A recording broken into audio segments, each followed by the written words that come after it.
베드로전서 1장 1절에서 5절 말씀 함께 합독하도록 하겠습니다. 시작. 예수 그리스도의 사도 베드로는 본도, 갈라디아, 갑바도기아, 아시아와 비두니아에 흩어진 나그네 곧 하나님 아버지의 미리 아심을 따라 성령이 거룩하게 하심으로 순종함과 예수 그리스도의 피 뿌림을 얻기 위하여 택하심을 받은 자들에게 편지하노니 은혜와 평강이 너희에게 더욱 많을지어다. 우리 주 예수 그리스도의 아버지 하나님을 찬송하리로다. 그의 많으신 긍휼대로 예수 그리스도를 죽은 자 가운데서 부활하게 하심으로 말미암아 우리를 거듭나게 하사 산 소망이 있게 하시며 썩지 않고 더럽지 않고 쇠하지 아니하는 유업을 있게 하시나니 곧 너희를 위하여 하늘에 간직하신 것이라.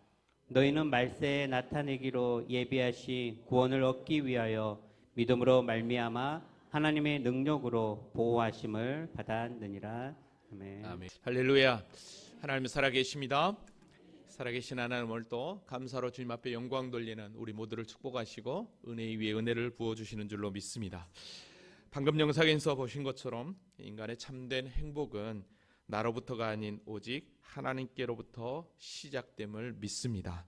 그러기에 여기까지 지내온 것 나의 어떠함이 아닌 나의 주체로 나의 힘과 능력이 아닌 오직 하나님의 능력, 하나님의 주체이심이 우리가 감사의 조건을 쫓아 주님 앞에 예배하는 이유가 될 것이고, 또 우리에게는 이 감사절기를 지키면서 우리의 믿음을 새롭게 하는 복된 은혜의 시간이라고 생각을 합니다. 아무쪼록 이번 감사절기를 보내면서 지금까지 지내온 게 나의 어떠함이 아닌 오직 하나님의 은혜였음을, 하나님이 하셨음을 고백하는 우리 모두가 될 수 있기를 주님의 이름으로 기도합니다. 자, 우리는 그동안 요한 1서로부터 시작해서 계속해서 신약 성경에 나와 있는 일반 서신, 즉 공동 서신을 공부하고 있습니다. 지난 시간까지 야고보서를 우리가 함께 공부를 했었는데요. 이제 오늘은 베드로 사도가 우리에게 전해준 베드로 전후서를 함께 공부하려 합니다. 어쩌면 오늘 본문이 오늘 추수감사절기를 보내면서 정말 우리에게 주시는 꼭 필요한 말씀이 아닌가라고 생각을 해 봅니다. 자, 그러면 정말 오늘 말씀이 오늘 추수감사절기를 지키면서 우리에게 주시는 말씀일까 한번 여러분들이 생각해 보시기 바랍니다. 자, 많은 신학자들이 베드로전서를 이렇게 이야기하면 그 핵심 주제를 고난이라고 설명을 합니다. 그 이유는 다른 게 아닙니다. 네로가 AD 54년부터 65년까지 8년까지 집권을 하는 가운데 어쩌면 기독교인들이 가장 융성하게 이때 사실 열방을 향해 달려갈 때거든요. 그때 기독교인에게 찾아오는 고난은 이루 말할 수 없었습니다. 특별히 네로 황제 때 기독교의 절정을 이루고 나중에 이제 요한계시록을 기록한 요한의 시대에 도미티안 황제 때도 물론 마찬가지였지만 베드로 사도가 이 로마에서 네로 박해에 의해서 순교를 당하거든요. 그래서 그 순교를 당하기 전에 이 베드로 전서를 AD 한 62년에 3년 정도에 썼다라고 많은 학자들이 추정을 합니다. 특별히 이 고난 가운데 있는 성도들에게 어떤 믿음을 전할 것인가가 이 베드로전서의 핵심인데요. 우리는 이제 베드로전서와 베드로후서를 통해서 하나님의 음성을 들을 텐데, 이 베드로전서와 베드로후서의 차이점이 있다면 이런 차이점으로 여러분들이 성경을 보고 함께 공부의 자료를 나갔으면 좋을 것 같아요. 베드로전서는 외부적인 핍박, 고난입니다.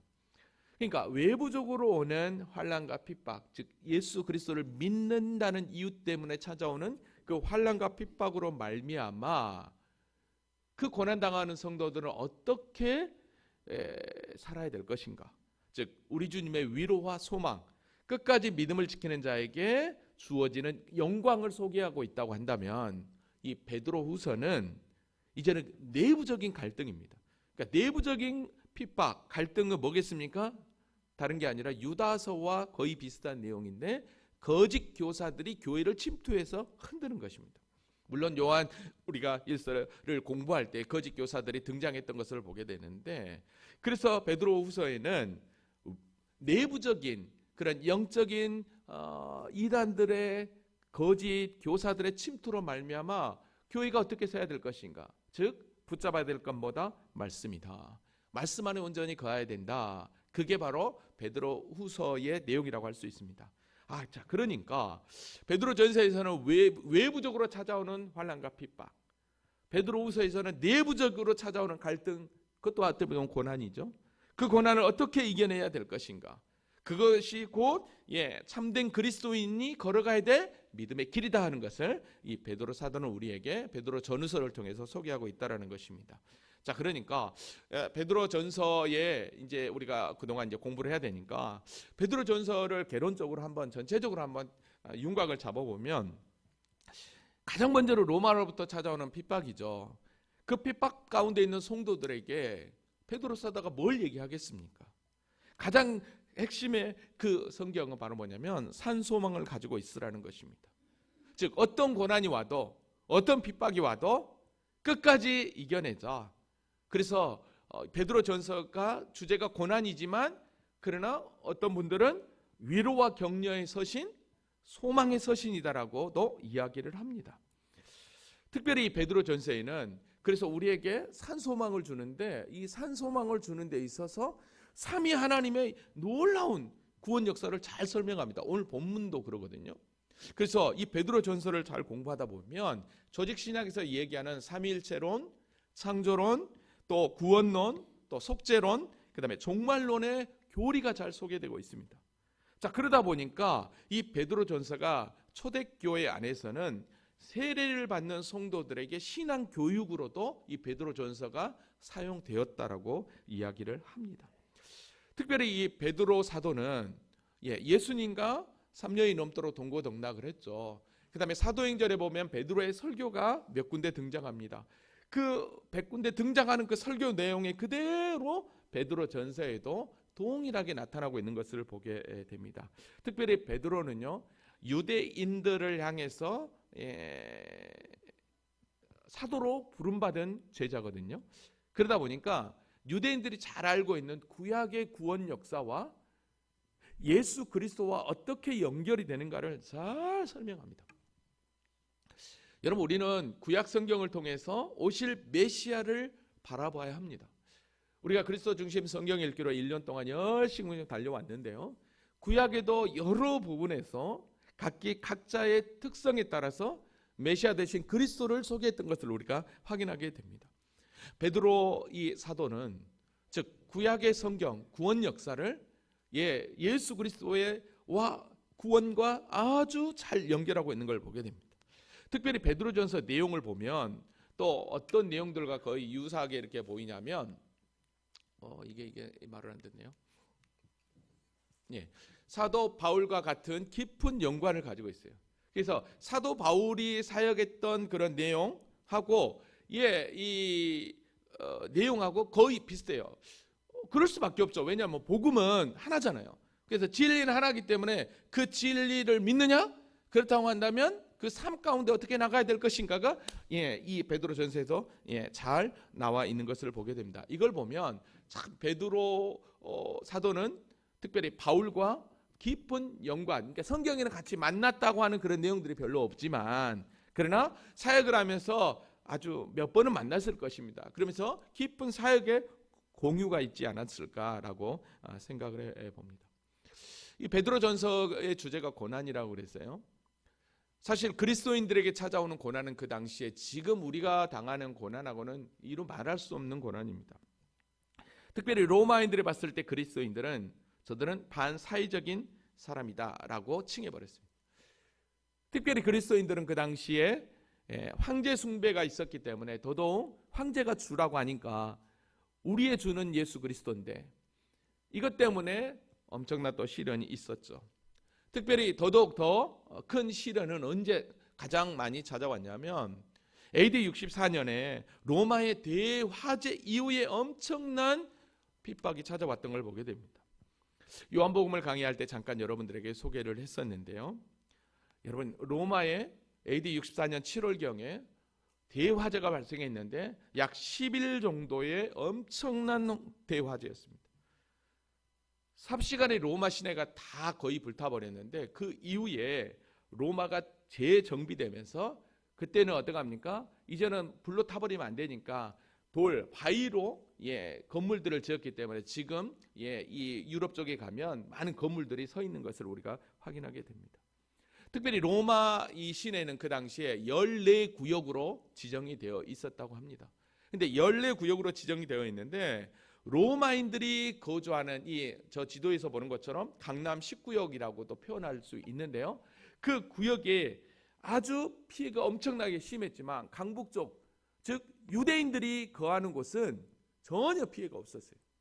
여러분 그러다 보니까 어떻게 하겠습니까? 이 로마인들을 생각할 때 이거 유대인들이 우리 불을 지른 거 아니야? 물론 네로 황제가 질렀거든요. 그러다 보니까 이제는 어떻게 합니까? 기독교에 대한 이제 반감이 생기죠. 그러면서 이제 황제에 대한 또 뭐냐면 이 네로가 불을 질러 놓고 또 건물들을 이렇게 세우면서 이거 로마를 다시 정비하려고 그런 거 아니야라고 하면서 이제 또 황제에게 화살을 돌리고 있는 것입니다.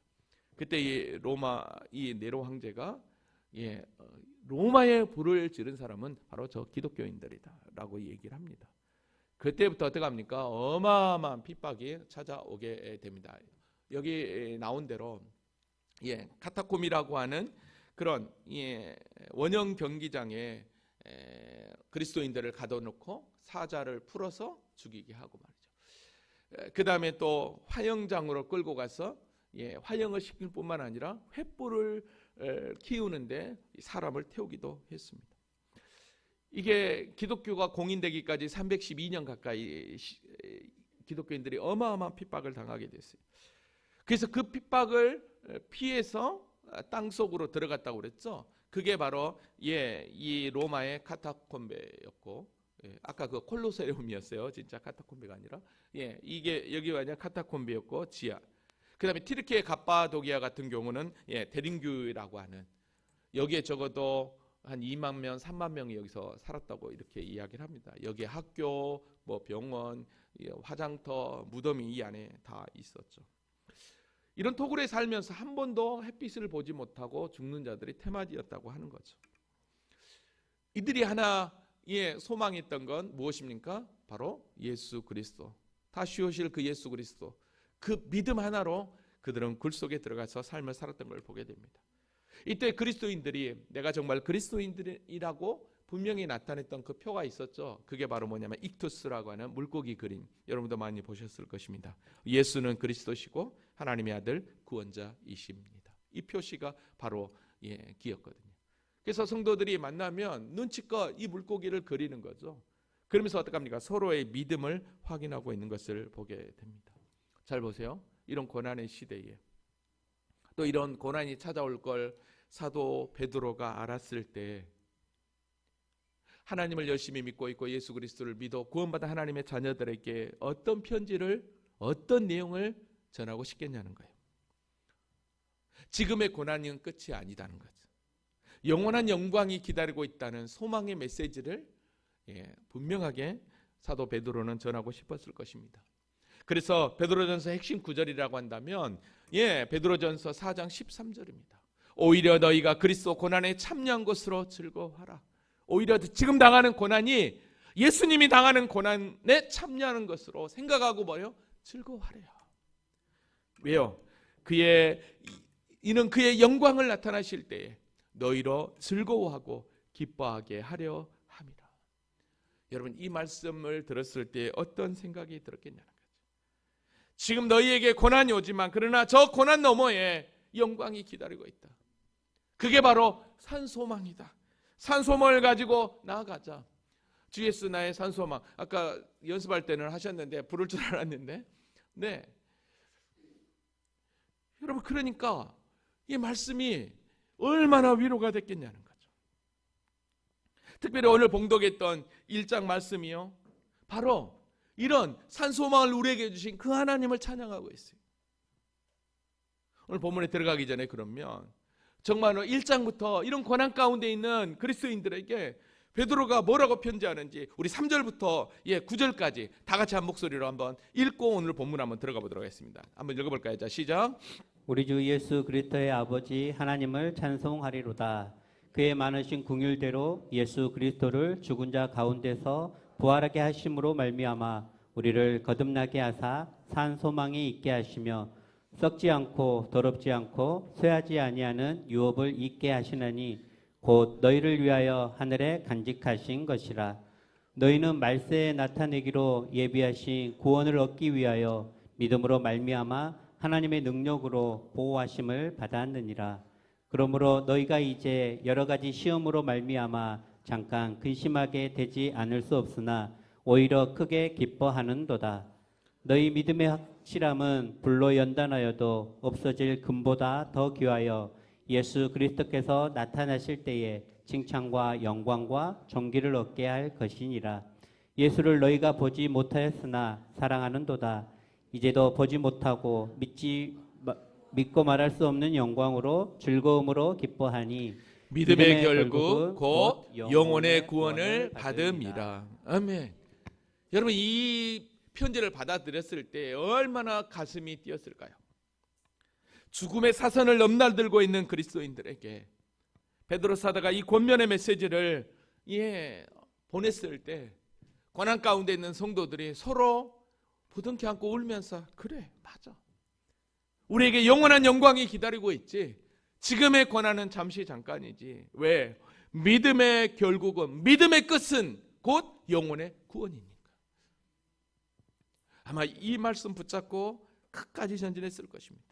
그래서 전체적으로 이 고린도 전서를 생각해 보면 그리스도의 고난에 참여하는 것으로 즐거워해라, 이게 큰 주제라고 할 수 있어요. 그러면서 각 장별로 이런 내용으로 소개하고 있는 것을 보게 됩니다. 자, 이런 내용으로 저와 함께 같이 이 베드로 전서를 공부하려고 합니다.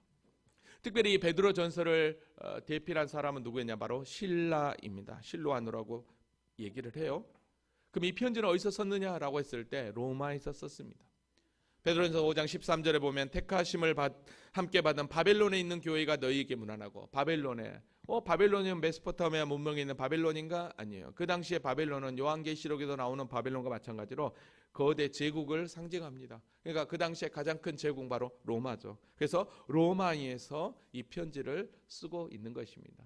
그러니까 가장 핍박이 심한 곳에서 가장 핍박을 받고 있는 성도들에게 산소망 대신 위로 대신 그 주님을 온전히 끝까지 붙잡기를 편지하고 있는 것입니다. 자, 그러면 오늘 본문을 통해서 한 절 한 절 정말로 우리에게 주시는 이 메시지, 우리는 과연 어떤 믿음으로 나아가야 될 것인가 함께 고민하면서 이 감사절기를 다시 한 번 더 우리가 감사로 영광 돌리는 삶이 될 수 있기를 주님의 이름으로 기도합니다.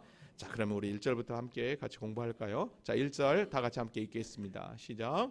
예수 그리스도의 사도 베드로는 본도, 갈라디아, 갑바도기아, 아시아와 비두니아에 흩어진 나그네. 아멘.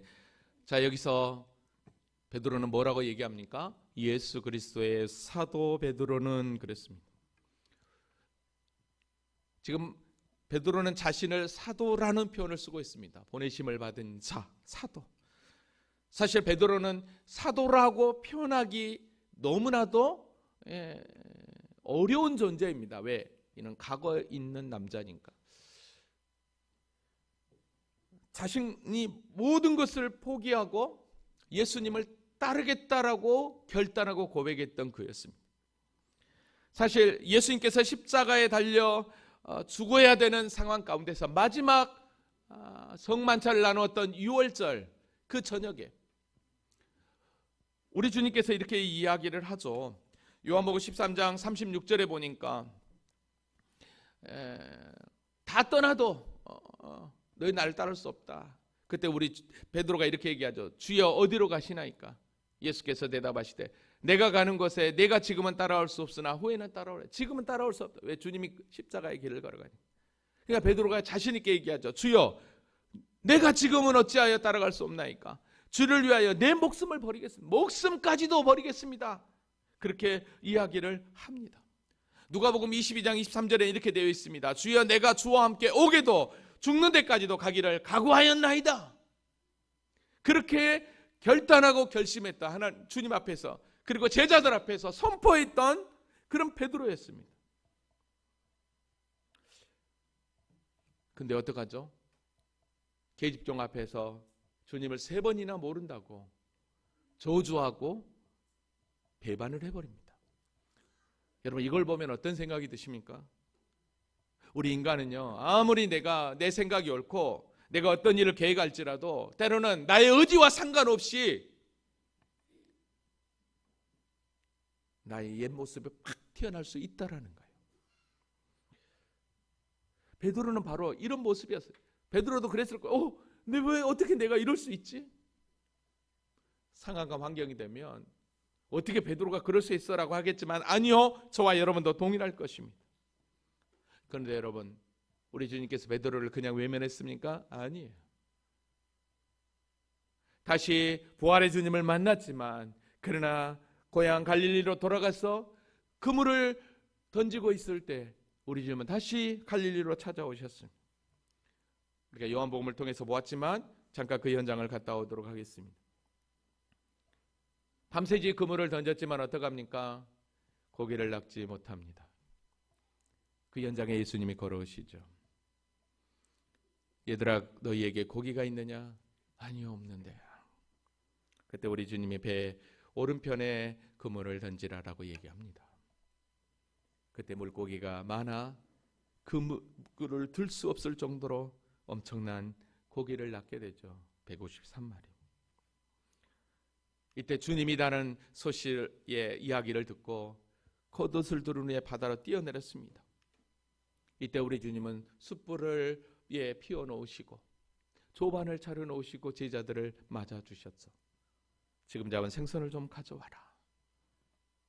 그리고 나서 그들과 조반을 먹는 가운데 우리 주님께서 베드로에게 이렇게 이야기했습니다. 그들이 조반 먹은 후에 예수께서 시몬 베드로에게 이르시되 요한의 아들 시몬아 내가 이 사람들보다 나를 더 사랑하느냐. 이 사람들보다. 여기서 제가 이 사람들보다라고 했을 때 원문은 이것들보다라고 그랬어요. 이것들은 2개예요. 하나는 물고기, 방금 잡은 물고기. 그리고 하나는 제자들. 지금 눈에 보이는 그것보다, 물질보다 나를 더 사랑하느냐. 여기 모인 제자들보다 나를 더 사랑하느냐. 그때 베드로가 대답했죠. 주여, 주님 그러하나이다. 내가 주님을 사랑하는 줄 주께서 아십니다. 이때 내 양을 먹이라고 목양의 사명을 주십니다. 2번째도 마찬가지였습니다. 요한의 아들 시몬아 네가 나를 사랑하느냐. 여기서 이 사람들보다 얘는 빠졌고 단독적으로 뭐라고 해요? 이름 무엇입니까? 인격적으로 이제는 너 정말 나 사랑하느냐. 주님 그러합니다. 내가 주님을 사랑합니다. 그때 다시 한번 내 양을 치라 목양해라. 또 이 사명을 주시죠. 다시 한번 더 3번째 또 묻습니다. 요한의 아들 시몬아 네가 나를 사랑하느냐. 이때 베드로가 주님 모든 것을 아시오매 주님을 사랑하는 줄 주께서 아십니다. 이때 다시 한번 더 내 양을 먹이라 라고 하면서 목양의 사명을 주십니다. 그러면서 앞으로 베드로가 어떻게 살 것인지, 앞으로 어떻게 베드로가 죽을 것인지 그렇게 미리 말씀을 해 주십니다. 자, 이렇게 우리 주님께서 겁장에 불과했던, 배신자에 불과했던, 과거에 있는 남자였던 베드로에게 우리 주님 찾아오셔서 친히 목양의 사명을 줬을 때 이제는 너가 내 양을 먹어라. 너 양이 아니라 내 양이다. 그 사명을 받고 어떡합니까? 주의 복음을 위해서 열심을 나갔던 거죠. 그러다 보니까 어떡합니까? 그리스도의 사도라고 자신 있게 이야기하고 있는 것입니다. 오늘 저와 여러분 어떻습니까? 우리는 예수 그리스도의 제자라고 하는데 과연 내가 예수님의 제자다운 모습이 있냐는 거죠. 하나님의 아들이라고 하는데 아들다운 모습이 우리에게 있냐는 거예요. 이제부터라도 그런 삶을 살지 못했다고 한다면 저와 여러분 동일하게 과거에 있는 남자라고, 과거에 있는 여자라고 생각하시고, 그러나 나를 포기하지 않고 찾아오시는 그 주님, 그리고 나에게 사명을 주시며 은혜 베푸기를 기뻐하시는 그 주님 앞에 믿음으로 반응하시기 바랍니다. 예수 그리스도의 사도 베드로는 본도, 갈라디아, 갑바도기아, 아시아와 비두니아에 흩어지는 나그네. 본도, 갈라디아, 갑바도기아, 아시아, 비두니아. 여러분 사진에서 보는 것처럼 이곳은 어떤 곳입니까? 사도 바울이 1차, 2차, 3차 전도여행을 했던 곳입니다. 사도 바울이 복음을 전했던 곳입니다. 그러니까 베드로도 마찬가지였습니다. 주의 복음을 위해서 열방을 향해 땅끝까지 이르는 데 증인이 되리라고 하는 주님의 명령대로 달려갔던 것이죠. 왜냐하면 특별히 베드로는요, 유대인들을 위해서 부름받은 존재였거든요.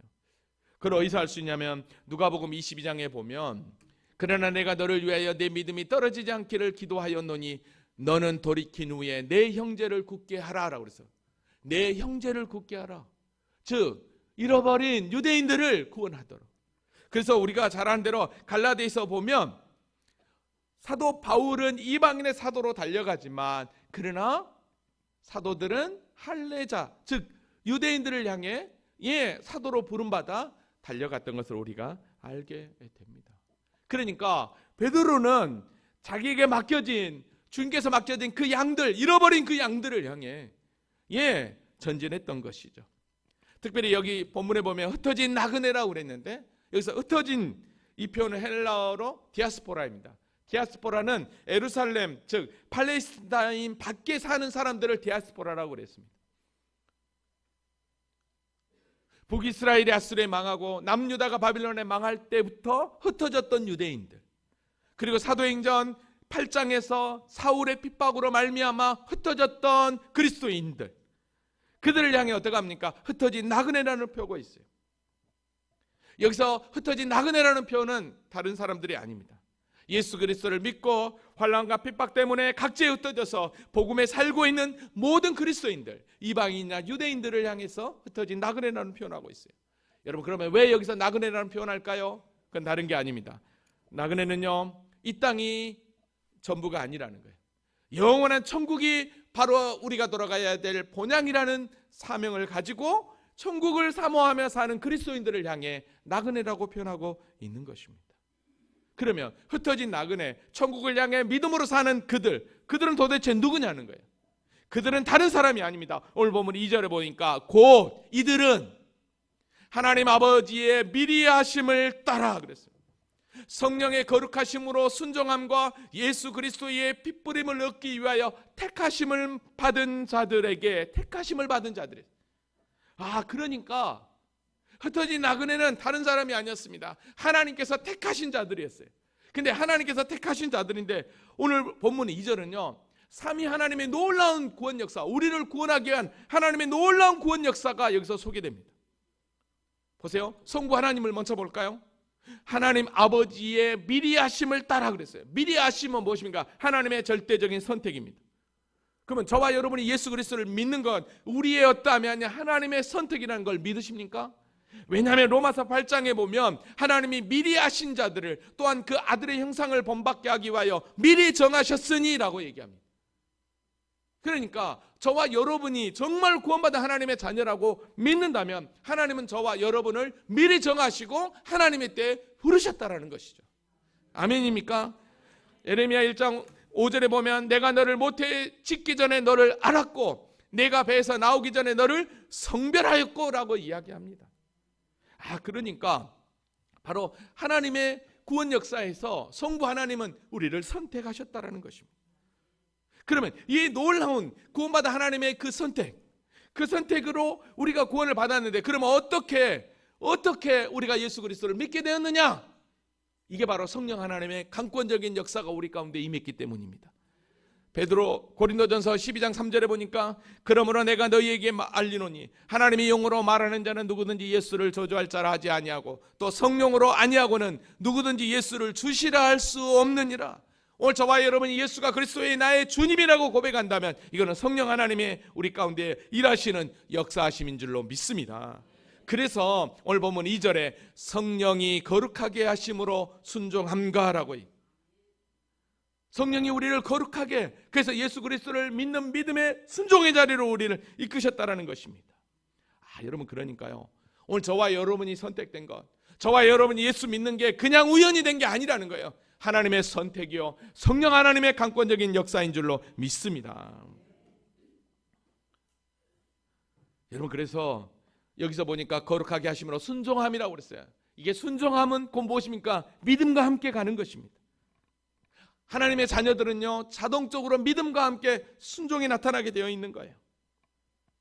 순종은 다른 게 아니에요. 하나님을 나의 주, 나의 하나님으로 모시고 주인으로 인정한다는 걸 의미하게 됩니다. 그래서 여러분, 사무엘의 선지자도 사울을 향해 이렇게 이야기했죠. 순종이 제사보다 낫다라고 얘기합니다. 토저라고 하는 신학자가 있습니다. 이 신학자는요, 만성적 불순종을 이렇게 얘기합니다. 영혼의 암을 키우는 거다. 그래서 순종에 대해서 이브리서 기자는요, 어떻게 표현하고 있냐면 예수님도 이렇게 했다라는 거예요. 그가 아들이시면서도 받으신 고난으로 순종함을 배워서 온전하게 되었은지. 자, 고난을 순종함으로 온전하게 되었다는 거예요. 그러니까 자기에게 순종하는 모든 자에게 영원한 구원의 근원, 순종하는 모든 자에게, 믿는 우리에게도 영원한 구원을 우리에게 약속해 주셨다는 거죠. 세 번째 보니까 예수 그리스도의 사역입니다. 자, 첫 번째는 하나님의 아버지의 미리하심, 성부 하나님이에요. 성령의 거룩하게 하심으로 순종, 이거는 성령 하나님이요. 이제는 성자 예수님, 예수 그리스도의 핏뿌림을 얻기 위하여라고, 예수 그리스도의 핏뿌림이라고 했어요. 근데 여러분, 여기서 이상하지 않습니까? 예수 그리스도의 피 흘림이 아니라 핏뿌림이라는 표현을 써요. 우리는 흔히 피 흘림이라는 표현을 하지 핏뿌림이라는 표현을 안 하거든요. 여러분, 이 핏뿌림이라고 하는 것은 구약의 제사 제도에서 많이 발견할 수 있는 거예요. 피를 뿌린다라는 거예요. 근데요, 이게요, 구약의 제사와 연결되어 있는데 이 핏뿌림의 이 놀라운 구원 역사가요, 어디서 어떤 일이 벌어지냐면 출애굽기 24장에 가보면 하나님이 이스라엘 백성들과 언약을 하거든요. 그 언약을 맺는 과정 가운데 어떤 내용이 나오냐면 이렇게 나옵니다. 모세가 피를 가지고 반은 여러 양푼에 담고 반은 제단에 뿌리고 언약서를 가져다가 백성들에게 낭독하여 듣게 하니 그들이 이르되 여호와의 모든 말씀을 우리가 준행하리이다. 모세가 그 피를 가지고 백성에게 뿌리며 이르되 이는 여호와께서 이 모든 말씀에 대하여 너희와 세우신 언약의 피다라고 이야기를 합니다. 그러니까 그 핏뿌림은 곧 이거는 예수 그리스도의 핏뿌림을 상징하는 거예요. 그래서 너희들은 언약 백성이 되었다라고 얘기합니다. 여러분, 왜 예수님이 피 흘려야만 되는 줄 아세요? 왜 예수님이 피 흘려서 죽어야만 되느냐? 그건 다른 게 아니에요. 이미 율법에 정해져 있어요. 율법을 따라 거의 모든 물건이 피로서 정결하게 되나니 피 흘림이 없은즉 사함이 없느니라. 자 보세요. 피 흘림이 없다면, 피가 없다면 절대 사하지지 않은 거예요. 그러니까 예수님께서 어떻게 합니까? 십자가에서 피 흘려 주신 거죠. 그래서 우리 주님께서 피 흘려 주심으로 율법의 완성을 시키신 거예요.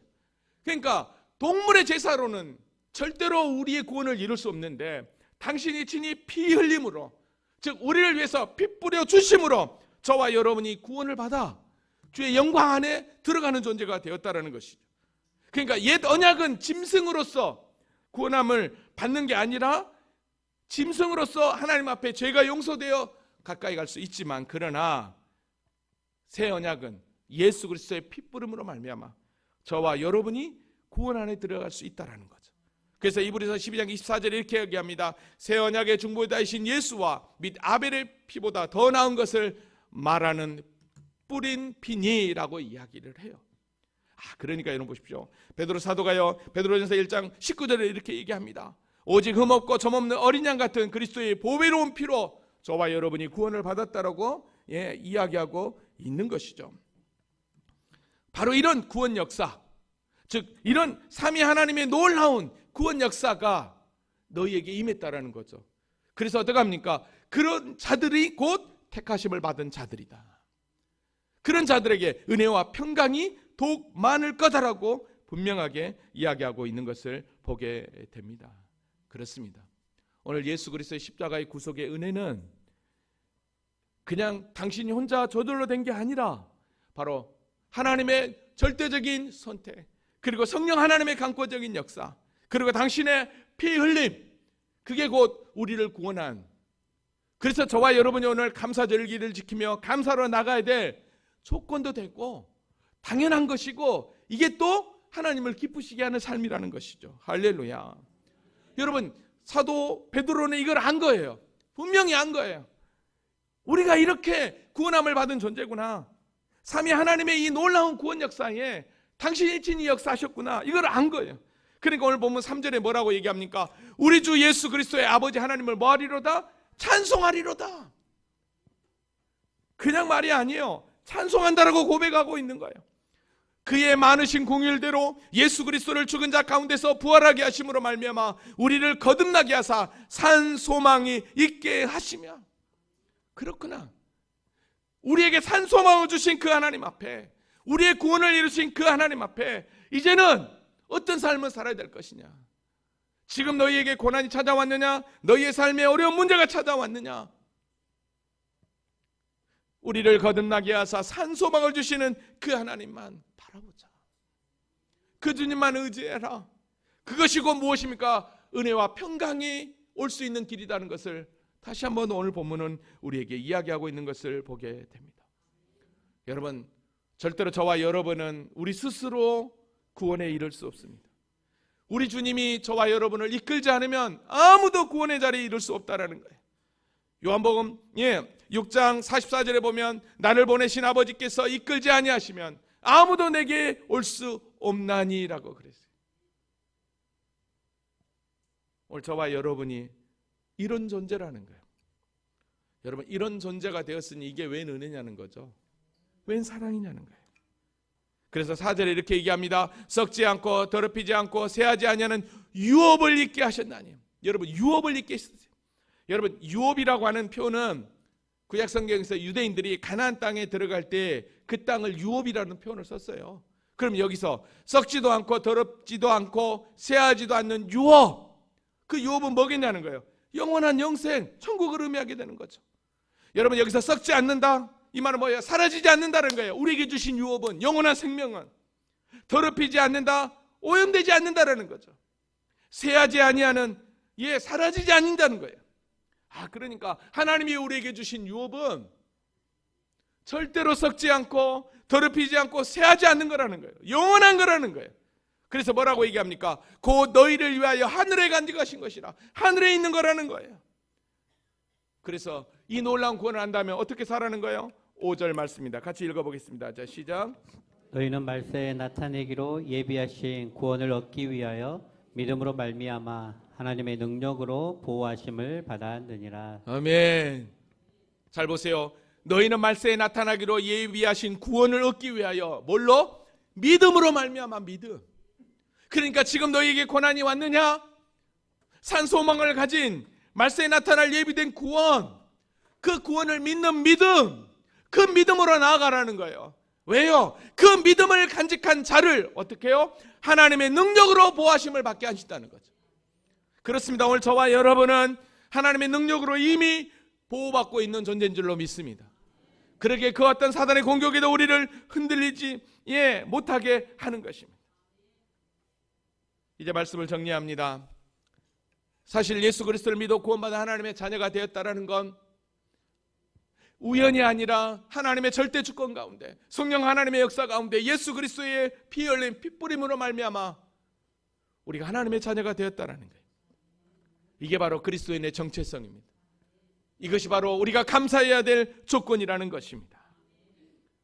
오늘 저와 여러분, 천국을 본향 삼아 믿음으로 걷는 나그네 인생을 사는 저와 여러분, 그러나 아무리 나그네라고 하지만 그러나 우리의 존재는 하나님이 계획하시고 미리 정하신 대로 예수 그리스도를 믿어 구원받은 하나님의 자녀가 되어 성령 하나님의 역사하심과 하나님의 보호하심을 받는 축복의 주인공이 되었다라는 거예요.